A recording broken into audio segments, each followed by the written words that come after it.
Hello students, today I am going to teach the new topic, that is ecosystem.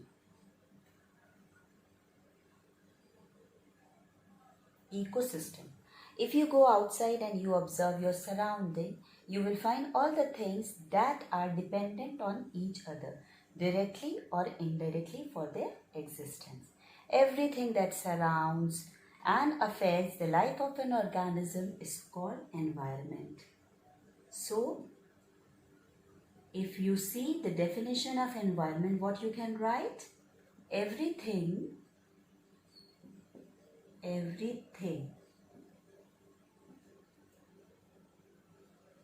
that surrounds and affects the life of an organisms is called environment. So everything that affects the development and growth of any organism is called as environment, and this is called as physical environment. I'm writing the short form. So now come to ecosystem. So what do you understand by ecosystem? If you go around, you see many things, like you see plants, you see animals, you see trees, you observe air, you see water. So all that things that are present in our atmosphere, like living or non-living things, so they interact with each other and they are dependent on each other for their survival. So this unit, or you can say the interdependence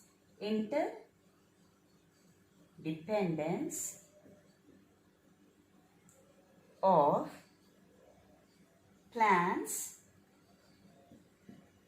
animals, and what else?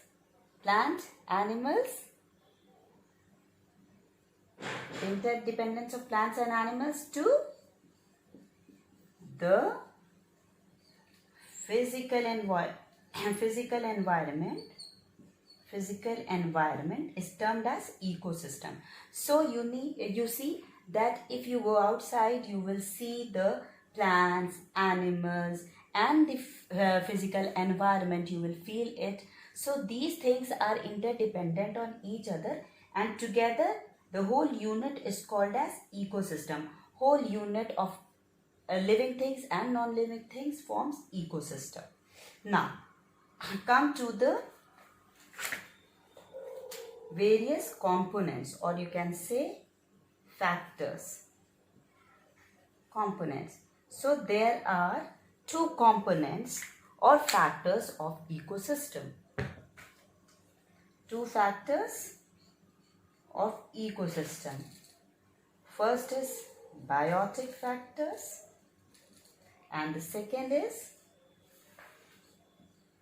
abiotic factors or components. So if we talk about biotic factors, then bio means, you know it, bio means life. So all living organisms are called biotic component. So plants, animals, microorganisms, they come under the biotic components. And microorganisms, you know, we cannot see them. They are very minute organisms. You cannot see them with your naked eyes. So these you can only see under the microscopes. These are protozoans, bacteria. So these come under the biotic components. Animals, plants, and microorganisms. Now come to abiotic factors or component. So abiotic factors are non-living things.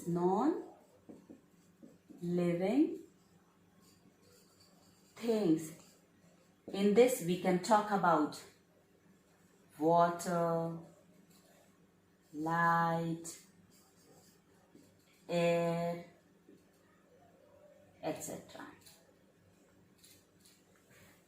So these are non-living things which comes under the abiotic components. Here, now we will see separately biotic components.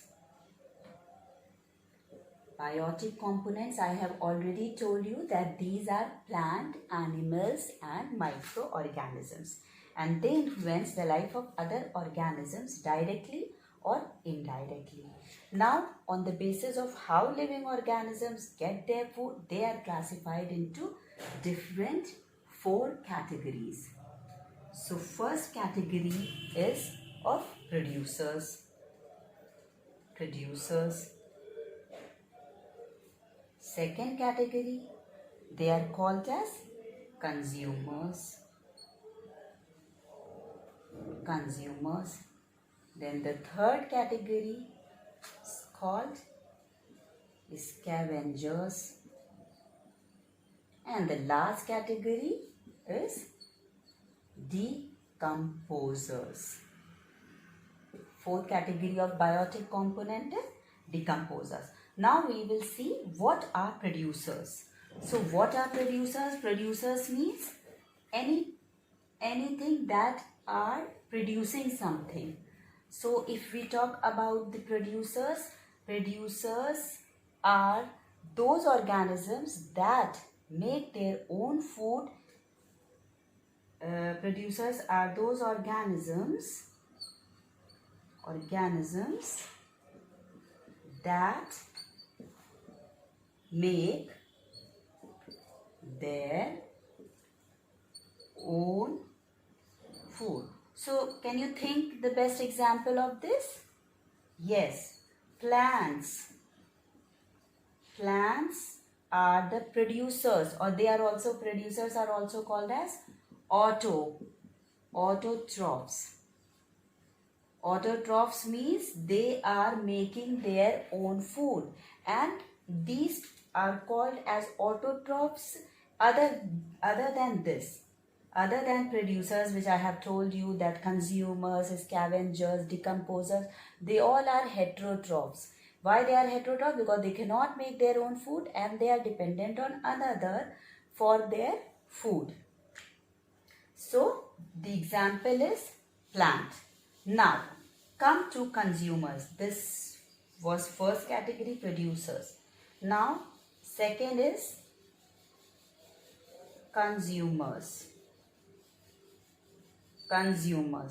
So consumers are organisms that cannot make their own food but depends on plants directly or indirectly. Here. So these are the organisms, I am writing the short form, that cannot make their own food, but they depend on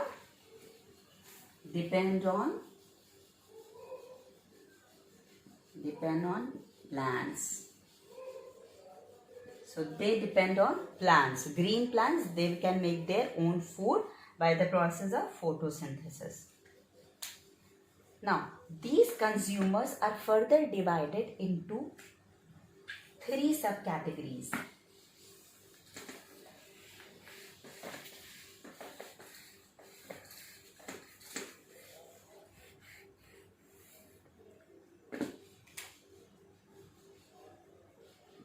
Consumers, they are divided into 3 subcategories.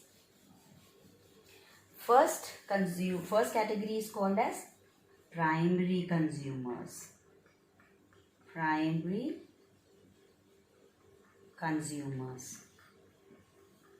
consumers, or they are also called as herbivores.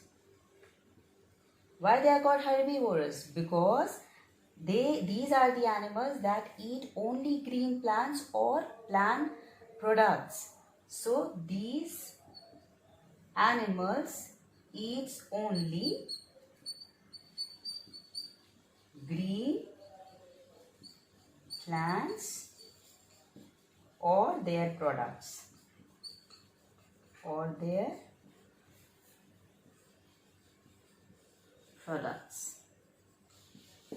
So the examples of primary consumers are deer, elephant, zebra, cows, etc.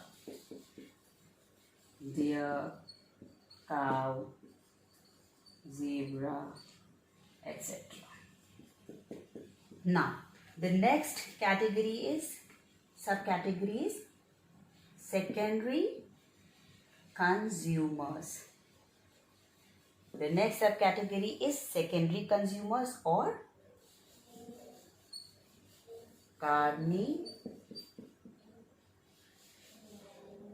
carnivorous. Why these are called carnivorous? Because these are the animals that eat only flesh of other animals. So these organisms or animals eat only flesh of other animals. Hence they are called secondary consumers because they eat only the flesh of animals or animals of other animals. Sorry. So example, can you think some examples in your mind? Yes, frogs, snakes. So these are some examples. Frogs, snakes,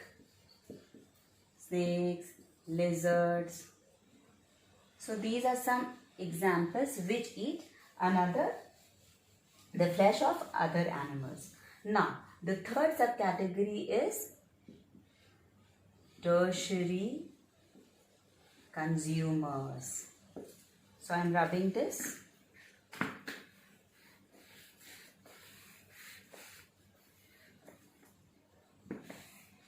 Tertiary consumers.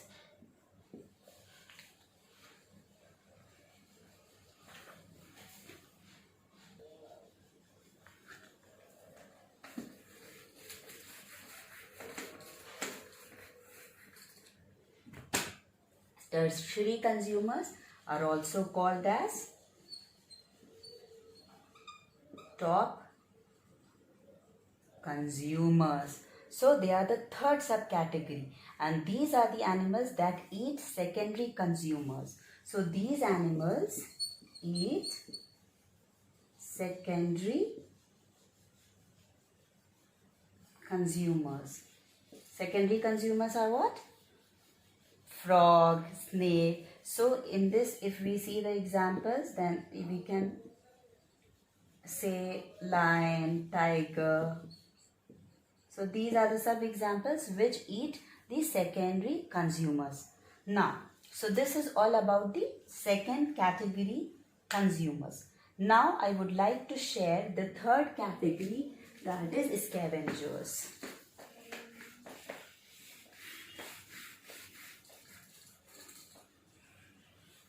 Third category is scavengers. I hope that you know the meaning of scavengers. Scavengers are the animals that eat the dead animals, and example of which are vultures, hyenas, etc. So these the animals which eat or feeds upon dead animals. So these are called as scavengers and they eat dead animals, vultures. They also keep our environment neat and clean because they eat up all the dirty dead animals waste. So as to make our environment clean. Now the fourth category is of Decomposers. Decomposers means breakers, breaking down. Decompose means breaking down. So decomposers are the microorganisms that break down the dead remains of plants, animals to get rid to get their food. So decomposers are, writing with blue pen,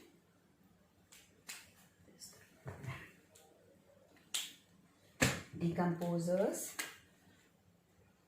are microorganisms that decompose what? Dead remains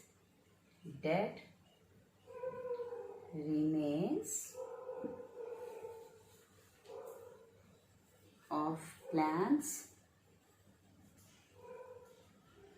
and animals, and they obtain their food from them. So these are called as decomposers. The example, mostly bacteria, fungi are the best example for decomposers.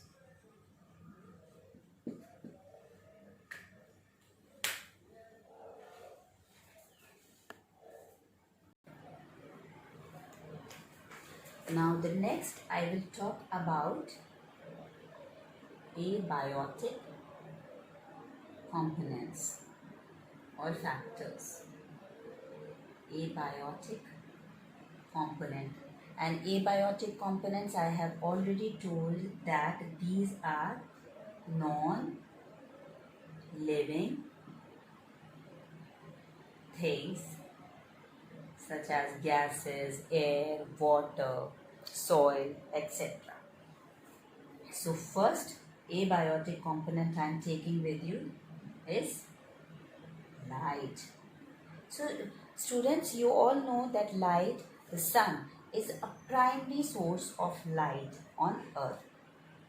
And you know sunlight is very important for the green plants, because in the process of photosynthesis they require sunlight for the synthesis of food. So it is very, very important, because plants require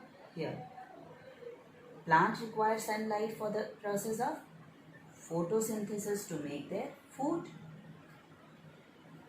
So sunlight is important for plants. And what about animals? Animals eat these plants. So animals, plants, they are directly or indirectly dependent on these factors. Abiotic components, light. So light is very, very important for the growth and development of plants and animals. It is important for the growth and development of all living organisms. Living organisms. Alright. Now, the next factor we can talk about temperature. Temperature or heat. It also plays a very important role in ecosystem. It is one of the factor of abiotic. So the temperature, you know, at different places there is different temperature range, and you know, many organisms require 20 to 40 degrees centigrades for their survival.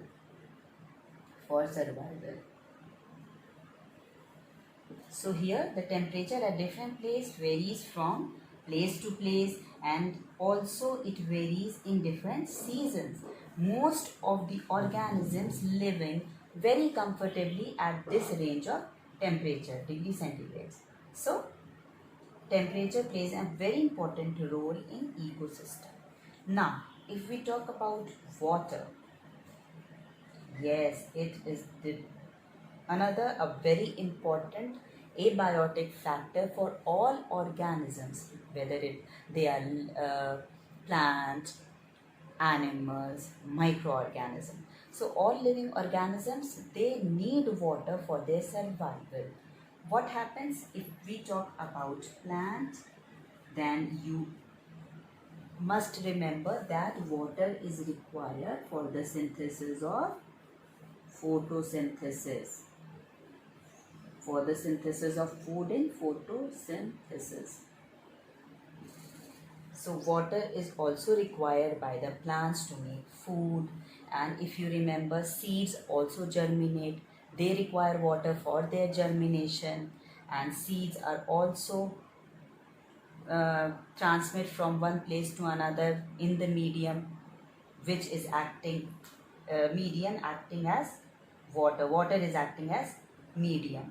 So many things inside the plant, they also require water for translocation. Means if the food is translocating from leaves to another part of plant, so the water is required. And if we talk about many organisms, plants, if we talk about animals, then the water plays very important role in various processes like excretion, digestion,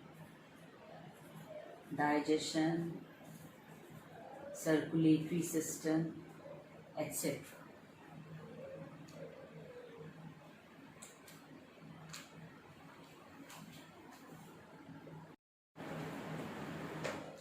Next factor is soil. Soil is also a very important abiotic component because plants get their nourishment, minerals and water from soil. So these minerals and water are dissolved in soil. So plants, for the synthesis, for their growth and for their development, they require these nutrients and water from the soil. So soil is also acting as a very important abiotic component on which the plants are dependent. Now come to another abiotic component. The another abiotic component is air. Is that air? Air is a mixture of gases. We already know this. Air contains different gases. So it is a mixture of gases. And we know that plants require carbon dioxide to make their food. And animals, they respire. How they respire? They want oxygen for their survival. Oxygen for their survival. And air is also helpful in regulating the temperatures. Regulating the temperature. They also regulate temperature. And what else? The dispersal of seeds. Many animals help in the dispersal of seed with the help of air. So it also helps in dispersal of seeds or pollen grains. Pollen grain. So air is also acting as an important abiotic component of an ecosystem. So in this things we have seen that the biotic factors, living factors are dependent on abiotic factor in some or the other way. Whether they are dependent or directly or indirectly, they both are useful for each other. So in next lecture, I will tell you the interaction between the both biotic and abiotic components, how they are interacted with each other.